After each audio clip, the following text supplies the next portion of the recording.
the random groove song practice, because this is 2 hours of groovy instrumental music, positive, road trip, chill, long mix, and it's 2 hours and 11 minutes long, so, and changing, like every 4 or 5 minutes.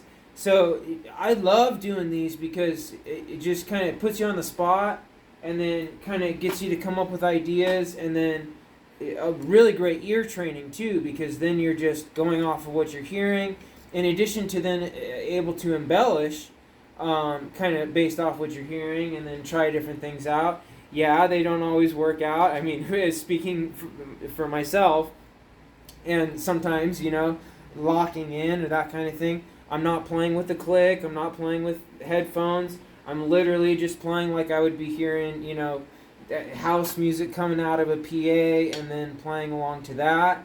So, yeah, sometimes I have a tendency to rush or drag a little bit, or try fills, or overplay a bar on accident, or that kind of thing. But, it happens. Hopefully it won't happen as much as I get better, right? But the whole point being that I firmly believe this is really, really great practice, just because, and depending on the styles you like too, because you can find different loops of different genres. But as you can tell, I love funk, not just the genre, but just because of usually what is implied within the grooves. There's swing implied within it. There's a lot of combo patterns. Dotted eighths tied to sixteenths in the bass drum, sixteenths, combo patterns, eighth notes. There's a lot of stuff going on, so that way you kind of get a good, warm up or practice session, while also, maybe capturing some good ideas that you can then post and keep track of, and oh, I kind of like that groove, or I like that song, or I like the way that I played a certain thing, or oh man, I really messed up in that part, I need to work on that again, that kind of thing. And I am really guilty of like doing a tune once and then moving to the next one. Sometimes I will play it twice, like, okay, let's try that again, because I know that I messed up, or I didn't play it to my liking, kind of thing. So sometimes I will play it twice, but it's all in the same stream, where like all in the same video. I don't stop the video, I just restart the song and play it again. So it's kind of like one continuous stream of playing it. So yes, I do have sometimes where like I've heard the form a little bit better, I understand the arrangement, but that's why you'll see me make mistakes in hits, or like not expecting that the hits are coming, or the phrasing of it. Like when I did that harder, faster, stronger, longer, I forget what the exact term of it, but the Daft Punk cover by Scary Pockets, where it was like some hits in there like da da da da da da boom da da da, and I didn't know that all the hits, so I was just playing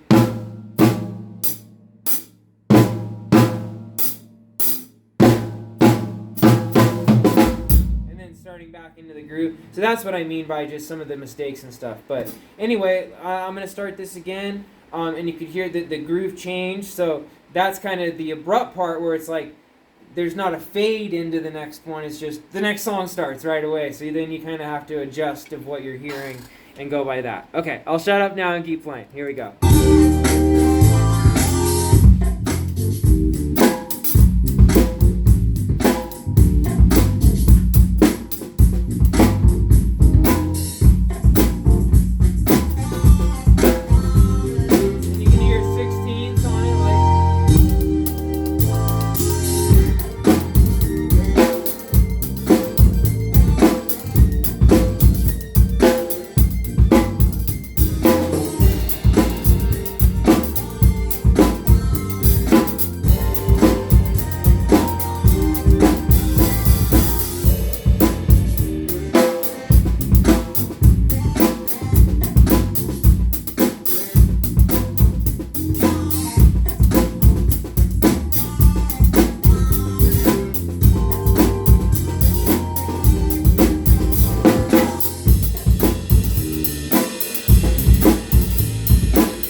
That's cool. Wow, 20 minutes long. My goodness, it's so long. Way too long. Sorry about that, guy. I'll probably post this in 2 cuts.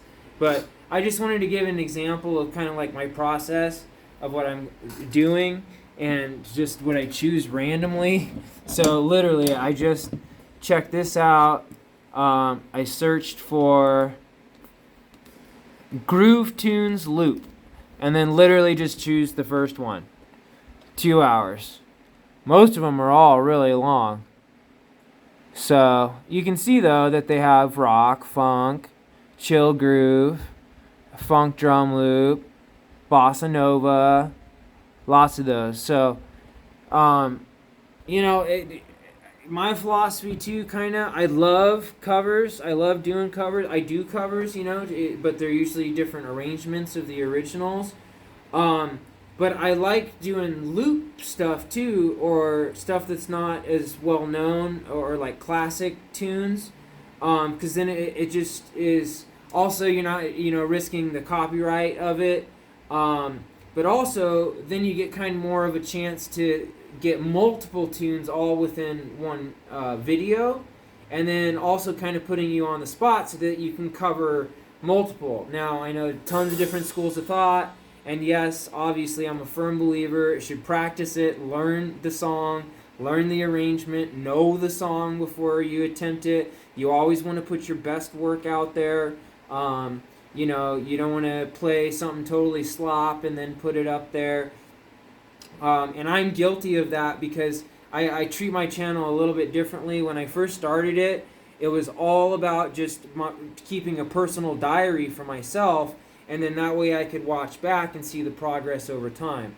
So, I have a little bit of a different channel just in the sense that I kind of cover, like lesson videos featuring students, freestyles on my own stuff, jamming with friends. Back when there was gigging going on, I had some gigging videos, getting the studio set up, sharing knowledge about different gear, my process of going through different things. So, it just kind of a different channel than just playing covers. But I highly, highly love all the cover channels. And I think it's really important to, if you don't do covers a lot or frequently or as most of all your videos, to at least include a few every now and then, so that, it's important to do that. And then it kind of just shows that you're a player, you're able to just listen to a song and play to it without studying it first or just hearing the groove and the melody and then basing, creating your own ideas off that rather than copying something that's already been come up with the song in the past.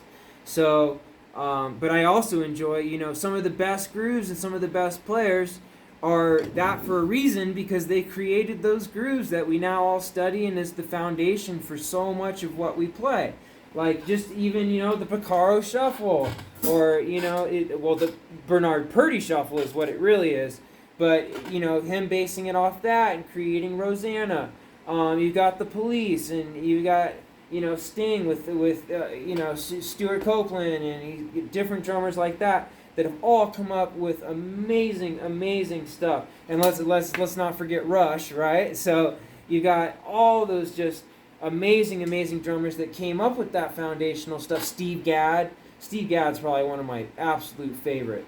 But all those grooves are so foundational and so important. So copying them is important because that way you learn that into muscle memory, and then it will greater increase your creativity as you go through it. Okay. So 25-minute long video. Sorry about that, guys. But like I said, I think it's important to kind of explain the process. Plus, there was quite a bit of playing in it too. So hopefully you guys enjoy, and then you can kind of see just what I go through as my process for practicing. And then also, if I happen to get a good cut in something specifically, then try to post that. But it's also good to just post stuff with mistakes, because then you learn from them. So, if I make mistakes or I play something wrong or, I don't lock in because, like I said, I don't have a click, I don't have in-ears going, then it's important for me to look back on that and realize, like, oh, wow, I really need to work on that. So, it's not a prideful thing or like, look at me, look what I can do. It's more of, and I hate to say the word, but selfish thing where I'm kind of just, and I'm so glad that everyone else enjoys it too. I mean, that just warms my heart so much. Thank you guys from the bottom of my heart. It really tells me like whether I'm doing something well or not, or you guys like a certain tune, or if it wasn't great and I should kind of move on, that kind of thing. But I firmly believe it's important to post things even with mistakes. Or as drummers we start and stop a lot because you'll start a groove and then you'll be like, oh wait, I didn't start it right, and then you'll start again, and it kind of seems like you're just making mistakes over and over, but that's not the case. You're really just starting the groove again in it. So like say I played the Purdy Shuffle wrong first, like I have to focus on playing it wrong, and then after playing it wrong for a few times, getting into it of a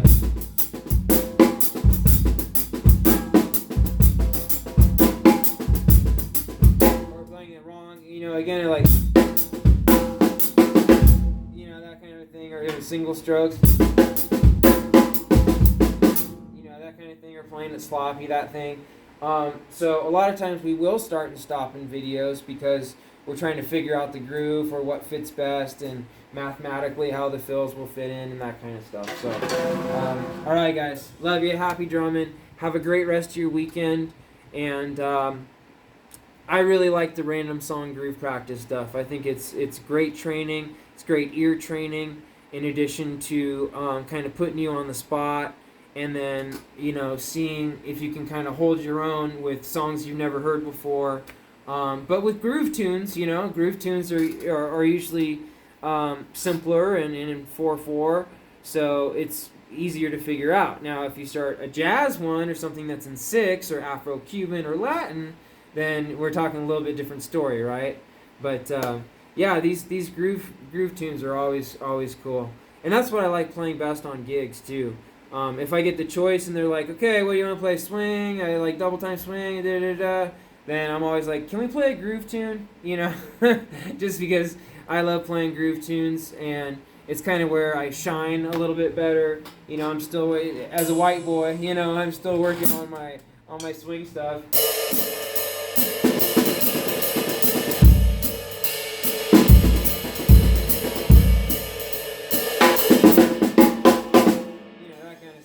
But working more on the groove tune stuff is kind of what I enjoy doing. So that's why you see so many funk tunes.